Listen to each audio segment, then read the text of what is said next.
Hello everyone, நான் காதம்பரி முருகன்.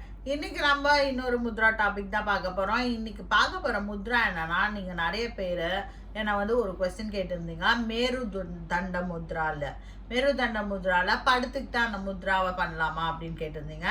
அந்த மேருதண்ட முத்ராவை படுத்துட்டு பண்ணக்கூடாது, உட்காந்து மட்டும்தான் பண்ணணும். ஸோ இப்போ இன்னைக்கு நம்ம பார்க்க போகிற முத்ரா அது கூட லைக் படுத்துக்கிட்டு பண்ணுற மாதிரியான ஒரு மேருதண்ட முத்ரா. இதுவும் மேருதண்ட முத்ரா தான். இதுக்கு மேருதண்ட முத்ரான்னு சொல்லலாம், பேக் முத்ரா அப்படின்னு சொல்லலாம், கட்டி முத்ரா அப்படின்னு சொல்லுவாங்க. ஸோ இதுக்கு இந்த மாதிரி 2-3 பேர் இருக்குது. ஃபர்ஸ்ட் டெக்னிக் பார்ப்போம், அதுக்கப்புறம் அதோட spiritual benefit, psychological benefit and physiological benefit இதெல்லாம் நம்ம ஆர்டராக பார்ப்போம்.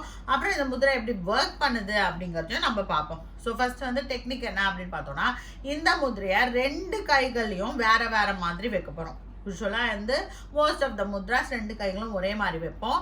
ஸோ இந்த முத்ரையில் வேற வேற ஹேண்ட் பொசிஷன்ஸ் வைக்க போகிறோம். ஸோ ஃபர்ஸ்ட் இந்த கைகள், இந்த கை இருக்குல்ல, லெஃப்ட் ஹேண்டில் சின் முத்ரை வைக்கலாம், இல்லைன்னா ஹாஃப் வாயு முத்ரான்னு சொல்லுவோம். இப்படி இந்த நெய்யில் மூடுற மாதிரி இதுவும் வைக்கலாம். ஸோ இது 2மே பண்ணலாம்.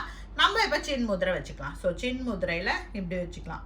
ஸோ ஆஸ் ஐ செட் இது எல்லாமே ஓகே தான், வாயு முத்ரா வச்சாலுமே ஓகே தான். ஸோ இந்த கைகளில் என்ன பண்ண போகிறோம், ரைட் ஹேண்டில் ஆகாய எலிமெண்ட்டையும் வாட்டர் எலிமெண்ட்டையும் இப்படி தொட போகிறோம். ஓகேங்களா? இப்படி தொட்டு இப்படி பார்த்தா மாதிரி, சீலிங்கை பார்த்தா மாதிரி கால்கள் மேலே, தட் இஸ் தொடைக்கு மேலே வைக்க போகிறோம். இதான் முத்ரை. ஸோ இப்படி வச்சுட்டு உட்காந்தும் பண்ணலாம், இல்லைன்னா படுத்துக்கிட்டோம் இந்த முத்ரையை பண்ணலாம்.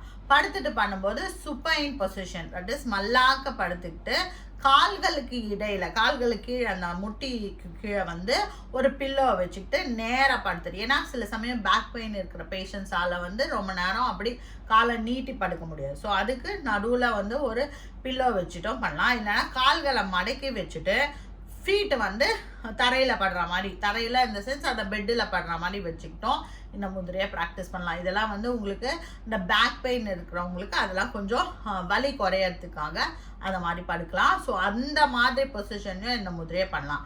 இன்னொரு மெத்தட் என்னென்னா, நீங்கள் சேரில் உட்காந்துட்டு கீழே ஒரு ஸ்டூல் போட்டு உங்கள் கால் அது மேலே 90 டிகிரிஸ் வர மாதிரி வச்சுக்கிட்டோம் இந்த முதிரையை பண்ணலாம். ஸோ பேக்குக்கு எதெல்லாம் ஈஸ் அவுட் ஆகுமோ, பெயின், பேக்குக்கு எதெல்லாம் சௌகரியமாக இருக்குமோ உட்கார்றதுக்கும் படுக்கிறதுக்கும், அந்த மாதிரி பொசிஷனில் படுத்துட்டு உட்காந்துக்கிட்டோம் இந்த முதிரையை ப்ராக்டிஸ் பண்ணலாம். ஸோ இந்த முதிரையை 20 நிமிஷம் ப்ராக்டிஸ் பண்ணலாம். 2 வாட்டி நீங்கள் ப்ராக்டிஸ் பண்ணலாம். இல்லை தூங்குறதுக்கு முன்னாடி இந்த முதிரையில் இருக்கலாம், ரொம்ப நேரம் வச்சுக்கிட்டு அப்படியேவும் நீங்கள் தூங்க போகலாம். ஸோ ஓம் சாண்டிங் பண்ணலாம். அதெல்லாம் இந்த முதிரையில் பண்ணக்கூடிய விஷயங்கள். ஸோ இந்த முதிரையோட எப்படி ஒர்க் ஆகுது அப்படின்னு பார்த்தோன்னா, இந்த கையில் நம்ம வாயு இல்லையா, இந்த ஃபிங்கர் வாயு ஃபிங்கர், இதை நம்ம சின் முதிரை, ஹாஃப் வாயு முதிரை பண்ணுறதுனால நம்ம வாயு எலிமெண்ட்டை நம்ம பேலன்ஸ் பண்ணுறோம்.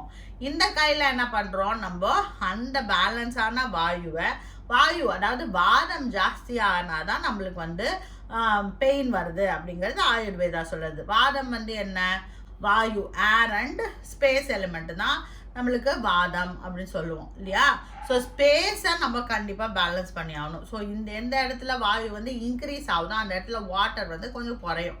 ஸோ அதனால அந்த இடங்களுக்கெல்லாம் நம்ம வாட்டர் அண்ட் ஆகாஷா, அதாவது ஸ்பேஸை பேலன்ஸ் பண்ணி அந்த இடத்துல வாயுவை பேலன்ஸ் பண்ணி அதுக்கப்புறம் உடம்புல இருக்கிற நீரை நம்ம சமன்படுத்துகிறோம். இதெல்லாம் பண்ணும்போது நம்மளுக்கு எங்கெல்லாம் அந்த வர்டிப்ரல் ஜாயின்ஸு, இல்லாட்டி எங்கெல்லாம் ஜாயின்ஸ் இருக்கும், தட் உடம்புல இருக்கிற ஜாயின்ஸில் சைனோவியல் ஃப்ளூயிட் இருக்கும் இல்லையா, அந்த ஃப்ளூயிடெல்லாம் நம்மளுக்கு ட்ரை ஆகாமல் பார்த்துக்கிறதுக்கு இந்த முதிரை ஹெல்ப்ஃபுல்லாக இருக்கும். ஸோ இப்போ இந்த முதிரையோட ஸ்பிரிச்சுவல் பெனிஃபிட் என்ன அப்படின்னு பார்ப்போம். இந்த முதிரையோட ஸ்பிரிச்சுவல் பெனிஃபிட் என்ன, இது உங்களோட ஆக்னா சக்ரா, அப்புறம் உங்களோட சஹஸ்ர சக்ரா, இதெல்லாம் உங்களுக்கு ஆக்டிவேஷன் ஆகிறதுக்கும் கொஞ்சம் பெனிஃபிஷியலாக இருக்கும். இது செகண்டு சைக்கலாஜிக்கல் பெனிஃபிட் என்ன, இது உங்களோட நம்மளுக்கு பேக் பெயின் எதனால வருதுன்னா, நிறைய ஸ்ட்ரெஸ் இன்க்ரீஸ் ஆகிறதுனால நம்மளுக்கு பேக் பெயின் வரும். ஸோ ஸ்ட்ரெஸ், அக்யூமுலேட்டட் ஸ்ட்ரெஸ், பேக்கில் நிறைய ஆங்கர், அந்த மாதிரி நம்மளுக்கு தேவையில்லாத எண்ணங்கள், நெகட்டிவ் தாட்ஸு, நெகட்டிவான ஃபீலிங்ஸு,